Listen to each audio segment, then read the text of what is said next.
आशीर्वचन दें।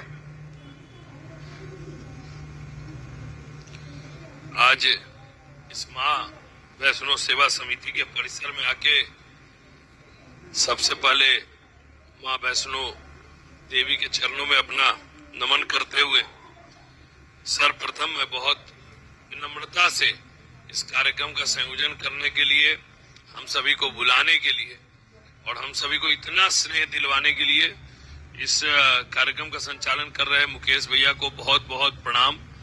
इस कार्यक्रम में उपस्थित हम सभी के अभिभावक और मुझे लगता है कि अपने वैचारिक विचार परिवार के तो वरिष्ठ हैं ही, लेकिन पटना में सामाजिक कार्यों के प्रणेता के रूप में अपने बीच में अपने आदरणीय पद्मश्री विमल जैन जी हम लोग के बीच, हम लोग के साथ कार्यकर्ता के रूप में पिछले लगभग 30 वर्षों से हम लोग सब एक साथ इसी पार्टी के लिए काम करते रहे, विचार के लिए काम करते रहे। ऐसे अपने अब नवनिर्वाचित इस क्षेत्र के लोकप्रिय विधायक आदरणीय संजय गुप्ता जी इस कार्यक्रम में मंच पर उपस्थित, हम सभी के साथ बबलू भैया इस कार्यक्रम में उपस्थित, आदरणीय जेपी सराबगी जी, कन्हैया अग्रवाल जी, मनीष बनेटिया जी, सामने बबलू भैया दिख रहे हैं और सभी लोग यहाँ पर बहुत, रवि जी हैं, सब लोग हैं। सभी लोगों का नाम न लेते हुए दो तीन बातें।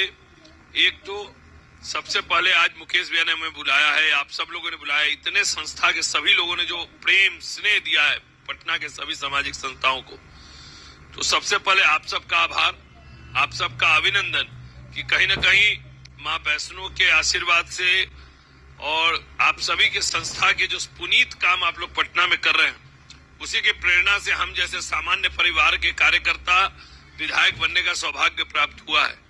ये कहीं न कहीं ईश्वर का ही कृपा है। आप सबको जैसे धर्मानुरागी लोगों का श्रेय है कि हम लोग जैसे सामान्य लोग आप लोग की सेवा करने के लिए और जनप्रतिनिधित्व करने के लिए चुना गया है।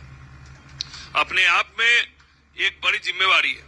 मुकेश भैया, मैं आज के आपके माध्यम से सभी संस्थाओं को कहना चाहता हूं कि हमको आज के बाद आप किसी कार्यक्रम में आप लोग निमंत्रित करते हैं, आमंत्रित करते हैं, तो आप लोगों ने जैसा आग्रह किया है कि हम हर कार्यक्रम में, सेवा के कार्यक्रम में आप सबको प्रायोरिटी में समय दें, सबसे पहले उपस्थित हो। लेकिन मुकेश भैया, उसमें मुझे जो कहना है कि हम उसको थोड़ा परिवर्तन करना चाहते हैं। आज के बाद कोई सेवा का कार्यक्रम ये 40 संस्था करता है तो हमको अतिथि के तौर पे मत जोड़िए, हमको आयोजनकर्ता के रूप में जोड़िए, हमको उसके सदस्य के रूप में जोड़िए, अतिथि के रूप में बुला के दिमाग नहीं खराब करिए। एकदम काम करने वाला अपने बीच का भाई जो है वही रहने दीजिए। विधायक बनने का जो काम है वो विधानसभा के अंदर ही रहने दीजिए। पटना के लिए हम लोग जिस तरह से आप लोग के भाई के रूप में रहे हैं उसी के रूप में रखिए, वर्कर के रूप में रखिए, काम करने वाले के रूप में रखिए, क्योंकि असली पूंजी यही है। आप लोग के बीच में कोई आयोजन सेवा का करते हैं, समाज सेवा का करते हैं, तो हमको उसके तैयारी बैठकों में बुलाइए, अतिथि के तौर पे नहीं बुलाइए, वो ज्यादा उचित रहेगा। तो ये मेरा आपसे आग्रह है। मैंने हम व्यक्तिगत तौर पे ये आप लोगों से आग्रह करना चाहते हैं।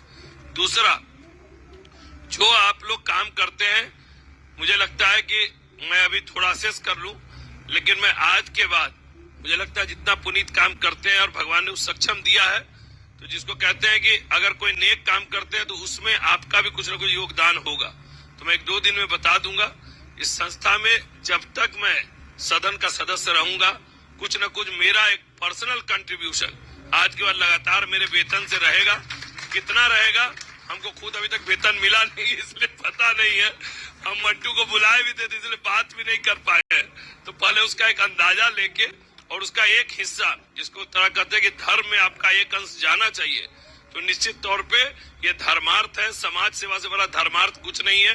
कलयुग में मानव सेवा से सेवा बड़ा सेवा पुनीत काम कुछ नहीं है। आप लोग उसमें करते हैं तो उस पुनीत काम में मेरा भी योगदान रहेगा, वो मैं आप लोग को बता दूंगा। एक ईसीएस लगा दीजिएगा कि मेरा सैलरी आए, उसके अगले दिन ही पैसा कट जाए, इससे पहले कि खर्चा हो जाए, तो वो हम देना पड़े, सोता कट जाए।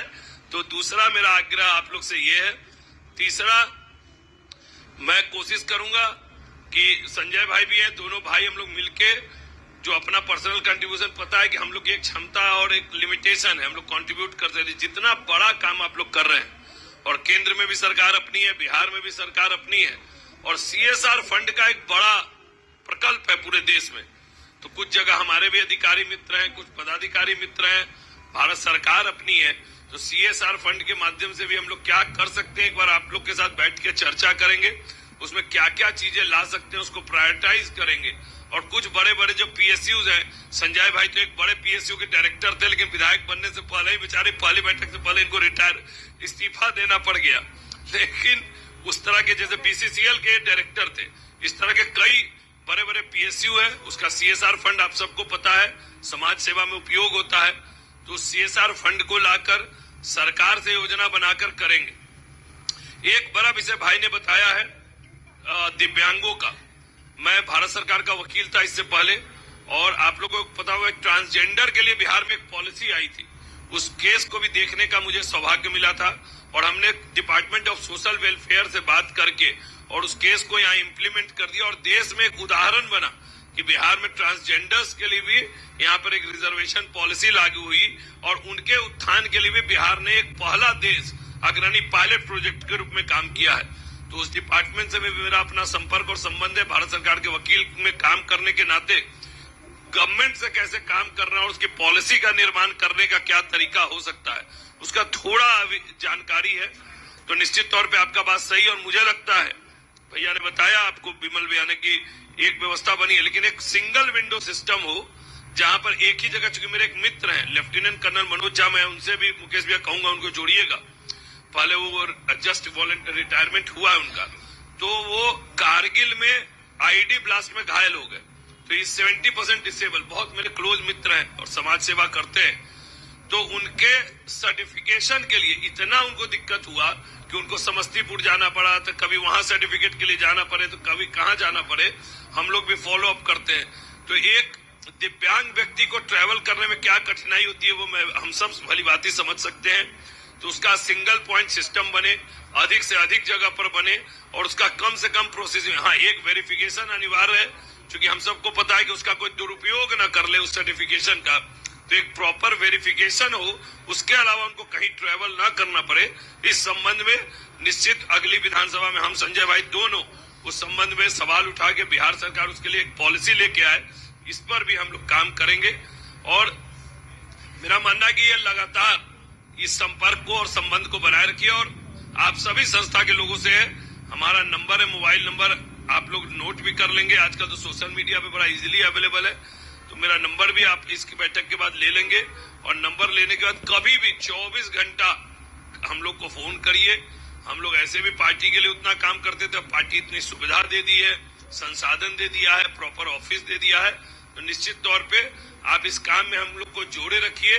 और कभी भागने लगे तो पकड़ के खींच के लेके आके जोड़े रखिए, कहीं हिटले डुलने नहीं दीजिए दिमाग पे। कभी इस बात का विधायक का और सरकार का वो नहीं चढ़ने दीजिए। ये सब भी आज समाज के नाते आप सबको जिम्मेवारी है। इतना ही आग्रह, इतना ही आप लोग को पुनः प्रणाम करते हुए अपनी बात समाप्त करता हूँ। बहुत बहुत